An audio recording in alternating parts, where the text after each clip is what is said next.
apa khabar semua? Dalam video kali ini kita akan teruskan pelajaran kita dengan unit 19 Bahasa Melayu tahun 2 jilid 2. Kita akan teruskan dengan buku teks muka surat 44. Jadi seperti biasa kita akan mulakan dengan aktiviti mendengar dan bertutur. Amboi, cantiknya. Okey, cuba kita lihat gambar yang ada kat depan tu. Okey, ada satu keluarga kan. Jadi kita perhatikan dulu perkataan yang ada di situ. Zon hijau. Jumpa tak? Zon hijau. Zon bunga. Dan kita ada benih pokok untuk dijual. Okey, murid-murid boleh rujuk muka surat 44. Okey, kita tengok dialog mereka. Siok Ling, selamat petang Hasan. Selamat petang. Wah, cantiknya kawasan rumah kamu. Siapakah yang menanam pokok-pokok ini? Semua ini ditanam oleh keluarga saya sendiri. Hasan, tolong jelaskan cara kamu mencantikkan kawasan ini. Saya dan abang saya menanam. Cuba kita lihat apa yang mereka buat. Mereka menanam apa tu? Yang berwarna hijau semua tu. Menanam sayur-sayuran. Manakala ibu dan kakak menanam, cuba kita lihat apa yang ibu dan kakak menanam ni. Pokok bunga. Benih pokok di situ untuk apa? Benih pokok di situ untuk apa? Okey, cuba ke kawan-kawan teka untuk apa? Benih pokok di situ untuk dijual. Kamu bijak Hasan. Terima kasih atas maklumat tentang pokok-pokok itu. Sama-sama. Macam inilah ya cara untuk kita bercakap dengan orang. Sekiranya kita di rumah ataupun di luar, kita amalkan cara untuk bercakap dengan betul. Kita perhati dulu dan sebagainya. Kita akan teruskan dengan buku teks muka surat 45. Membaca. Jom kita nak membaca ni. Mudahnya halau serangga. Ayah Hasan, iaitu Encik Mahzan, telah menyemai dan menanam banyak pokok paku gunung di kawasan rumahnya. Pokok-pokok itu untuk dijual. Pokok itu mendapat permintaan yang tinggi daripada peminat pokok paku pakis. Pokok itu tumbuh subur. Malangnya, daun pokok itu diserang ulat.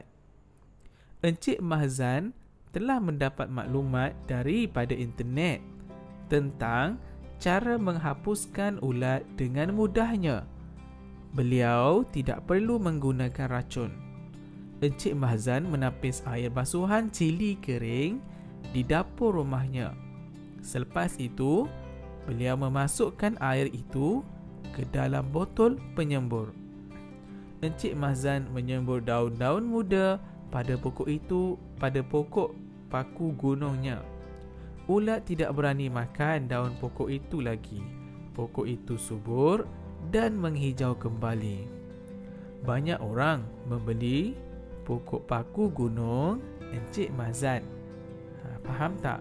Ini ialah tentang untuk menghalau serangga. Jadi kamu boleh cuba di rumah. Jika ada pokok di halaman rumah, boleh gunakan caranya menapis air basuhan cili kering, kemudian masukkan dalam botol penyembur. Untuk apa? Untuk kita semburlah pada daun-daun yang ada. Jangan sembur banyak, sembur sedikit sahaja. Okey murid, kita lihat di bawah ini ada satu jadual. Okey, ada satu jadual yang perlu kita buat. Ada kosakata, ada maksud. Kosakata ni cuba kita lihat. Ada yang berwarna merah. Kita lihat pertama ada, cuba cari permintaan. Kemudian dia ada tumbuh, diserang, internet, racun, basuhan, penyembur, subur, menghijau. Ada berapa? Ada banyak kan? Jadi dia nak tahu apa maksud perkataan yang berwarna merah itu. Okey, sebagai contoh kita lihat perkataan yang telah diberikan jawapan adalah kosakata tumbuh. Apa maksud tumbuh? Hidup, kan? Hidup. Tumbuh dengan segarnya, hidup dengan segarnya, sebagai contoh. Kemudian kita ada perkataan permintaan. Permintaan ni maksudnya apa? Maksudnya mahu. Sebelum tu murid-murid boleh gunakan buku garis 1 untuk kamu buat jawapan. Ya, buat jadual elok. Kemudian buat jawapan kosakata dan maksud dalam buku garis 1. Okay, yang kedua kita ada tumbuh, kita dah ada kan, tumbuh hidup. Diserang maksudnya kalah.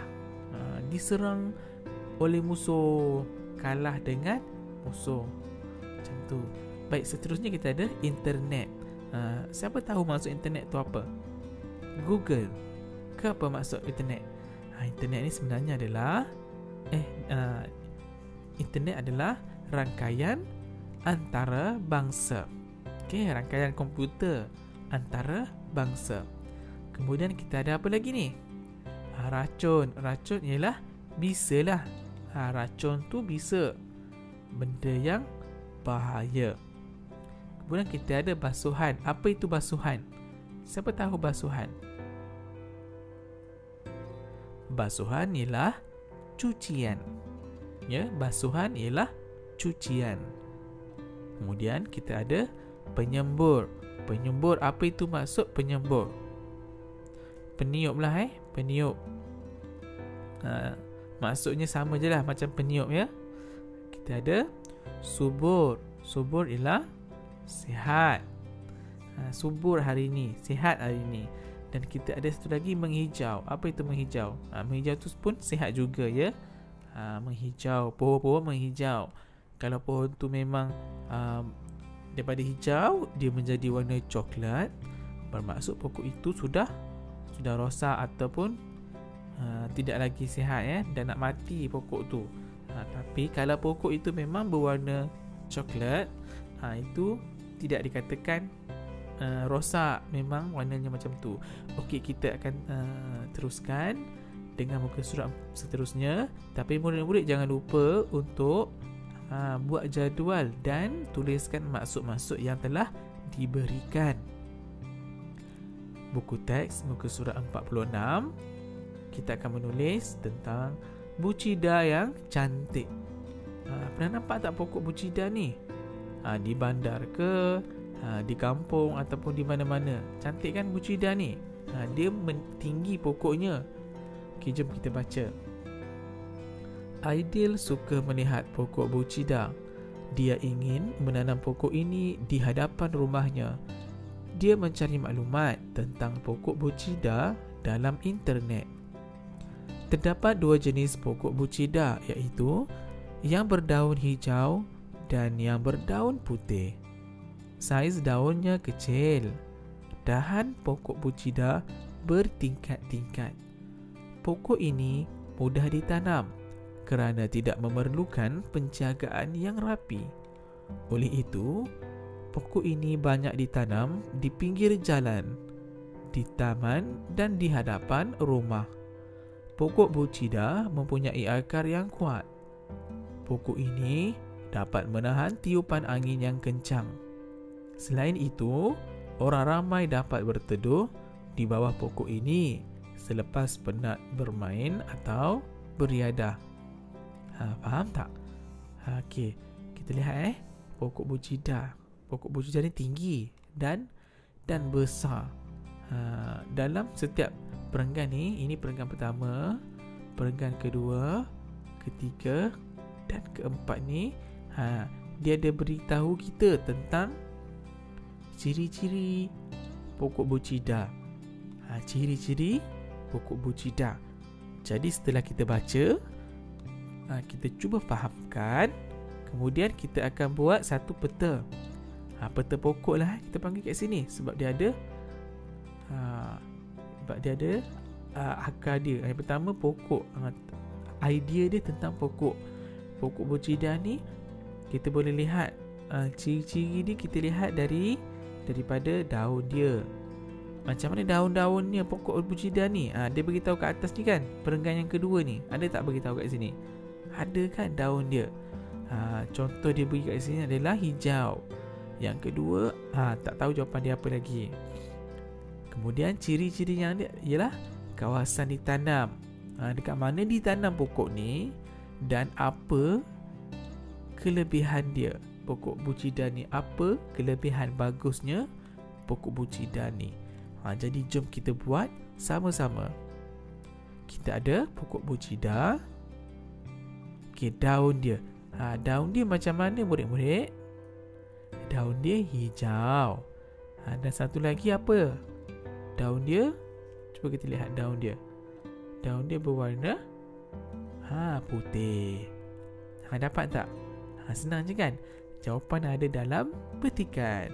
Yang kedua, kita ada kawasan ditanam. Kawasan macam mana pokok bujida ni ditanam? Cuba kita lihat perenggan yang ketiga. Oleh itu, pokok ini banyak ditanam di pinggir jalan, di taman dan di hadapan rumah. Di pinggir jalan dah ada, di taman, kemudian di mana lagi satu? Di pinggir. Satu lagi mana? Boleh cuba tulis sendiri. Okey, boleh? Boleh. Dan seterusnya kita ada kelebihan dia. Apa kelebihan pokok bujida ni? Okey, akar yang kuat. Kemudian dia ada apa lagi? Perenggan keempat ni jawapan dia.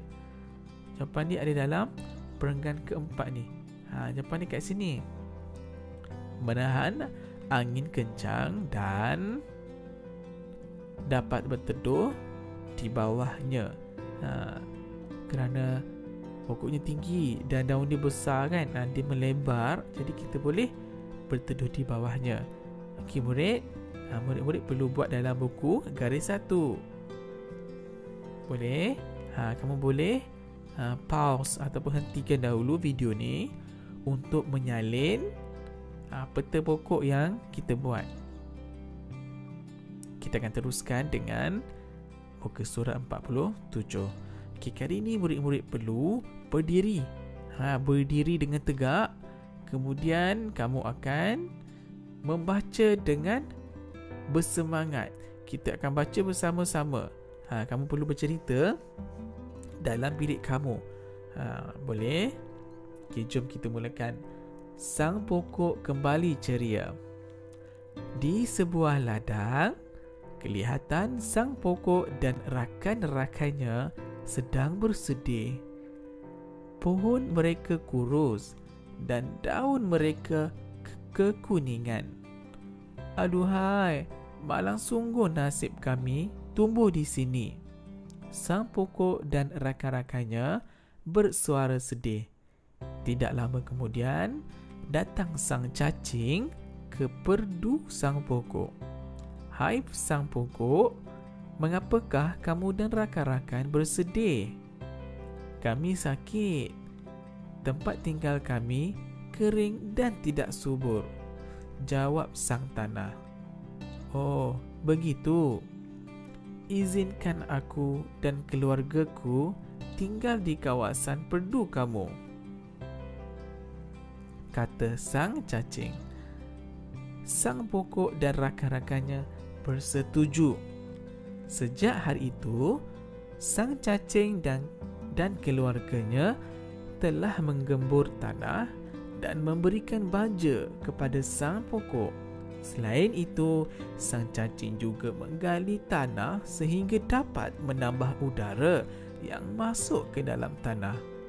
Sang pokok dan rakan-rakannya kembali subur dan berbuah lebat. Mereka tersenyum riang dan mengucapkan terima kasih kepada sang cacing. Sejak hari itu, mereka menjadi sahabat sejati. Jadi murid-murid, boleh tak kamu cuba baca di rumah? Cuba bercerita di hadapan cermin ke, di dalam bilik ke. Tak perlu kuat, tapi dengan semangat. Cikgu pasti murid-murid yang dengar ni semua yang pandai boleh baca. Nampak kan ada pokok dengan cacing berkawan. Okey, kita akan teruskan dengan pelajaran kita yang seterusnya, iaitu buku teks muka surat 48. Okey, jadi murid, hari ini kita nak tengok satu perkara, iaitu ayat apa? Ayat perintah. Macam mana ayat perintah ni? Ayat perintah ni pernah dengar tak arahan daripada cikgu? Ataupun sebarang larangan, arahan, larangan, ajakan lah, atau menyampaikan permintaan. Kalau kamu dengar ada orang sebut perkataan ini, tolong, ayuh, jangan, usah, harap, apa lagi? Minta. Okey, contohnya tolong diam. Tolong diam. Maksudnya permintaan untuk diam. Tolong basuh pinggan kamu tadi. Ayuh ke sekolah. Ayuh bersemangat. Ayuh bangun. Maksudnya ajakanlah tu. Kemudian kita ada jangan. Jangan apa? Contohnya, jangan petik bunga. Itu adalah larangan. Perkataan jangan tu bermaksud larangan. Usah, sama juga ya dengan perkataan usah. Usahlah bersedih. Usah mencari alasan. Maksudnya janganlah ni. Usah ni dia sama saja maksud dengan jangan. Kemudian kita ada harap. Harap kamu faham. Harap kamu semua bersemangat. Itu adalah satu permintaan. Dan yang terakhir kita ada minta. Minta kamu semua siapkan latihan dalam buku garis 1. Itu ialah contoh ayat permintaan. Itu contoh. Okey, jom kita baca ayat perintah. Di mana nak guna ayat perintah ni? Okey, contohnya macam ni. Harumnya daun kesum. Hasan, tolong ambil botol plastik yang dia potong itu. Baiklah ayah, saya akan mengambil botol plastik itu. Sila masukkan tanah ke dalam botol itu. Baiklah ayah, botol itu akan ditanam pokok apa? Harap kamu dapat menanam pokok kesum di dalam botol itu. Baiklah ayah, selepas itu apakah yang perlu saya buat? Tolong siram. Apa ni? Gambar yang seterusnya, gambar ketiga ni. Tolong siram apa? Tolong siram pokok bunga itu. Saya akan menyiram pokok kesum itu setiap petang. Harap kamu. Macam mana kita nak tahu ni? Ayah ni nak suruh apa ni? Harap kamu apa ni? Cuba kita lihat apa jawapan Hasan. Baiklah ayah, saya akan memetik daun kesum itu. Jadi apa ayah diminta tadi? Harap kamu dapat memetik daun kesum itu. Mesti dia nak masak ataupun dia nak buat sesuatu kan dengan daun tu. Kemudian kita lihat ayah cakap apa ni? Kita tak tahu. Tapi kita lihat jawapan Hasan. Baiklah ayah, saya akan memberikan daun kesum itu kepada jiran. Jadi apa permintaan ayahnya kali ini? Ayahnya, ayah mahu kamu berikan daun kesum itu kepada jiran kita. Itu adalah permintaan, arahan oleh ayahnya untuk Hasan supaya berikan daun kesum itu kepada jiran. Daun kesum ni banyak kegunaan dia dalam masakan. Okey, boleh murid-murid? Kita akan teruskan dengan buku aktiviti Bahasa Melayu jilid 2 halaman 45 hingga 52. Dah bersedia? Jom kita mulakan. Muka surat 45. Aktiviti 1A. Lengkapkan dialog, kemudian tuturkan. Sepakat berbudi pada tanah. Okay, kita lihat dulu foto yang ada matahari, ada pokok, ada pakcik, kemudian ada lelaki dan ada murid perempuan. Di bawah tu ada yang pakai baju sekolah. Okey, jom kita mulakan baca. Selamat pagi Arif. Mengapakah pakcik kamu memasang jaring hitam itu? Selamat pagi Noli. Pakcik saya memasang jaring hitam itu untuk cuba kita fikir, kenapa pakcik dia pasang jaring yang berwarna hitam itu? Agak-agak murid, untuk apa jaring yang berwarna hitam tu? Untuk apa? Kalau manusia, kita pakai payung untuk apa? Kalau tengah hari ada orang pakai payung, untuk apa sebenarnya? Cuba fikir. Untuk mengelakkan pokok terkena matahari secara terus. Kerana pokok baru je nak hidup kan. Jadi kita perlu jaga supaya pokok hanya dapat cahaya yang cukup. Apakah sebabnya pokok-pokok itu disembur air setiap masa? Kenapa disembur air ni? Pokok-pokok itu disembur air pada setiap masa agar murid-murid rasa kenapa pokok disiram tu. Kenapa pokok itu disembur ataupun disiram dengan air setiap masa tu? Kenapa? Agar segar dan dapat membesar dengan baik. Supaya pokok tu dia segarlah dan dia boleh besar dengan baiknya. Okey, boleh ya? Okay, kita akan teruskan dengan muka surat 46. Muka surat 40. Muka surat 46. Baik. Pokok bunga penyeri rumah. Ada banyak gambar di atas ni. Kita lihat. Pokok bunga kamu cantik. Apakah bunga yang kamu tanam? Apa jawapan dia ni? Cuba kita lihat gambar yang pertama sebelah kiri tu. Ada banyak pokok kan? Ada 5 pokok ya. Jawapan dia perlulah dengan betul.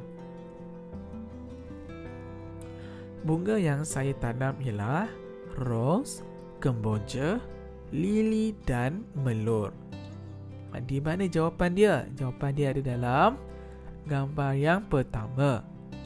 Apakah yang kamu lakukan pada waktu petang?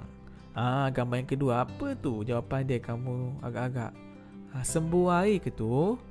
Jawapan yang sesuai ialah pada waktu petang saya akan menyiram pokok-pokok bunga. Apakah yang kamu lakukan terhadap rumput yang tumbuh itu? Jadi ditanya kawan dia, rumput-rumput yang tumbuh tu dibuat apa? Cuba lihat apa yang dibuat ni. Nampak ni? Apa yang dibuat dengan rumput tu? Rumput yang tumbuh itu akan dicabut. Ia dipanggil merumput. Merumput. Boleh murid? Kita teruskan dengan aktiviti kita yang seterusnya, iaitu muka surat 47. Maafkan cikgu ya. Di atas ni terdapat kesilapan sedikit. Baca dan fahami arahan dia. Kemudian tulis perkataan berlawanan. Yang pertama disuruh kita apa ni? Baca dan faham. Kemudian kita tulis perkataan berlawanan. Dia nak kena lawan perkataan tu. Bukan sama erti tapi berlawanan. Kegemaran yang baik. Musa suka akan tumbuhan. Oleh itu, dia menanam tumbuh-tumbuhan yang banyak memberikan manfaat kepada dia dan keluarga. Di hadapan rumahnya ada pelbagai pokok bunga seperti melati dan kemboja. Bau bunga itu sangat harum dan menenangkan jiwa. Pokok-pokok bunga itu ditanam di dalam pasu. Selain itu, Musa menanam pokok yang boleh digunakan dalam masakan. Dia menanam pokok limau purut daun limau purut itu boleh digunakan dalam masakan. Pokok itu ditanam di sekeliling pagar rumahnya. Dia telah membonsaikan pokok itu. Musa sangat gembira kerana kawasan rumahnya mempunyai pelbagai jenis pokok yang berfaedah. Jadi murid, kita dapat lihat ya, Musa ni sukakan tumbuhan. Banyak pokok yang ditanamnya. Jadi kita lihat di bawah perkataan yang berlawanan. Kita ada menanam, apa lawannya? Hadapan, apa lawannya? Harum, apa lawan perkataannya? Dan gembira, gembira apa kata lawannya? Okay, jom kita lihat yang pertama, menanam. Menanam kata lawannya ialah mencabut. Menanam kata lawannya mencabut. Hadapan kata lawannya belakang. Baik, kalau harum, cuba teka kalau harum. Apa kata lawan harum? Busuk. Ya, pandai murid-murid. Kemudian gembira, apa kata lawan untuk gembira? Gembira mencabut. Betul tak gembira mencabut? Betul tak gembira mencabut? Salah ke betul? Salah kan? Jadi apa yang patutnya? Cuba murid teka. Cuba jawab sendiri, boleh tak? Gembira, apa kata lawan gembira? Bukan mencabut, tetapi perkataan lain. Kalau gembira kata lawannya ialah, okey, kita teruskan dengan buku aktiviti kita yang seterusnya, muka surat 48. Baca, fahami dan catatkan maklumat. Ulam pembuka selera. Rizan tinggal di kawasan kampung. Ibunya banyak menanam pokok yang boleh dijadikan ulam.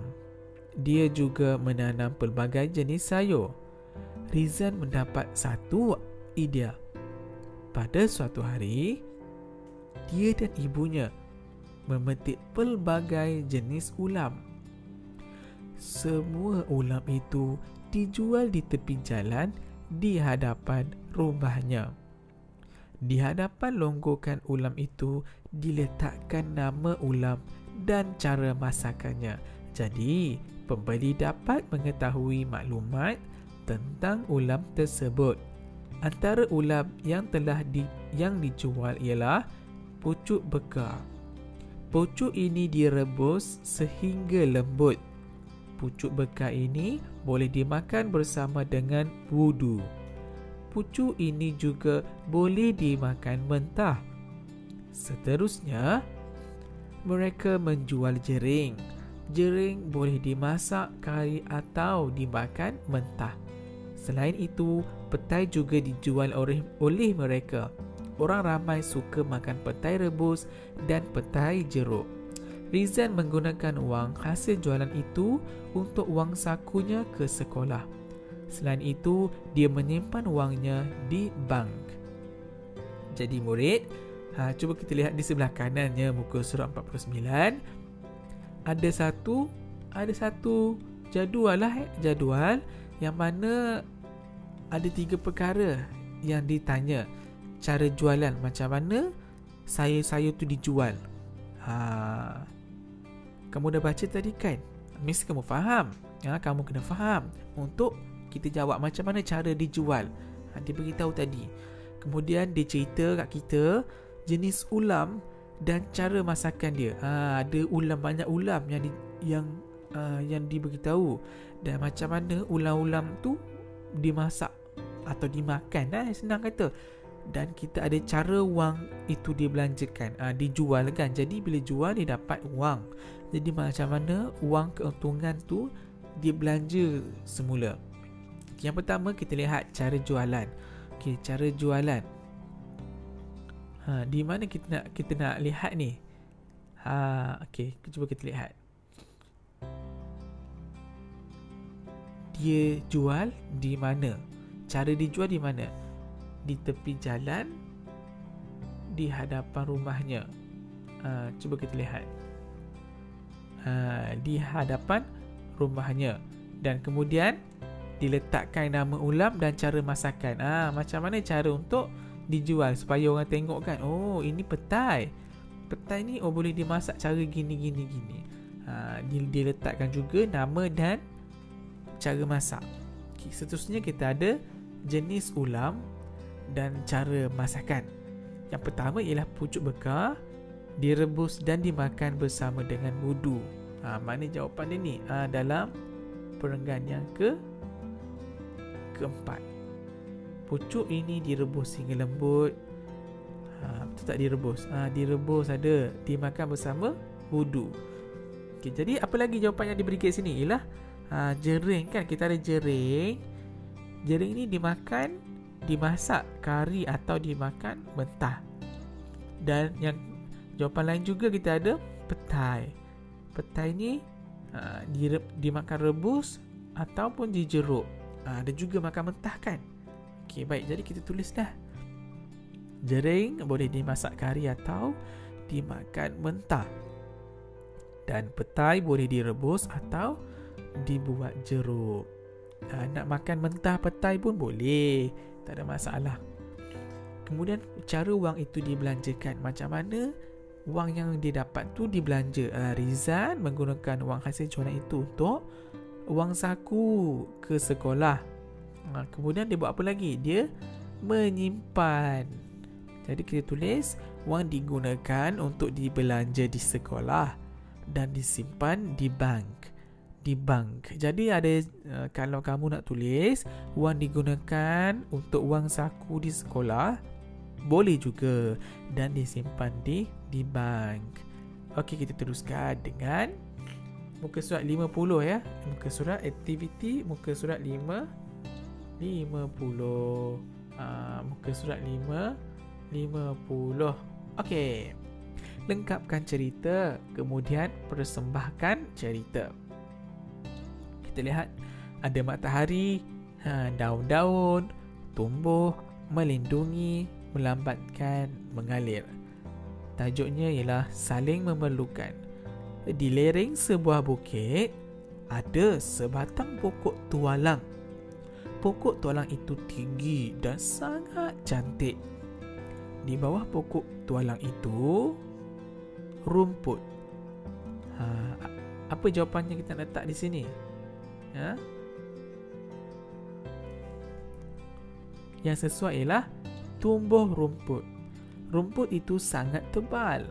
Rumput telah mengejapkan tanah di lereng bukit itu. Pada musim panas, rumput mulai resah.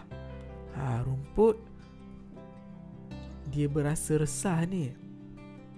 Rumput takut badannya menjadi kuning kerana disinari cahaya yang terik. Cahaya apa ya murid-murid? Cahaya matahari lah yang terik. Hai rumput, kamu jangan risau. Aku akan kamu daripada cahaya matahari. Tiba-tiba pokok tualang berkata, aku akan apa tu? Yang sesuai apa dia? Melindungi kamu. Terima kasih pokok, jawab rumput.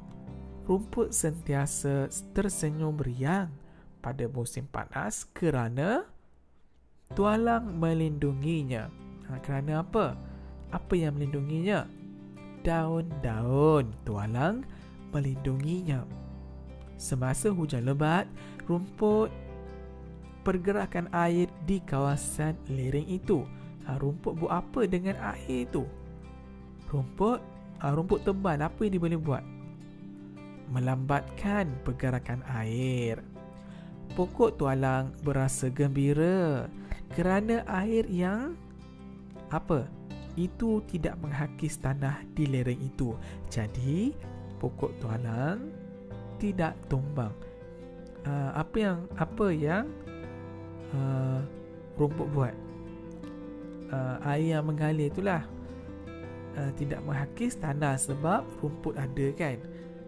Begitulah cerita yang bertajuk saling memerlukan. Kita teruskan dengan seterusnya, iaitu muka surat 51, aktiviti 5A.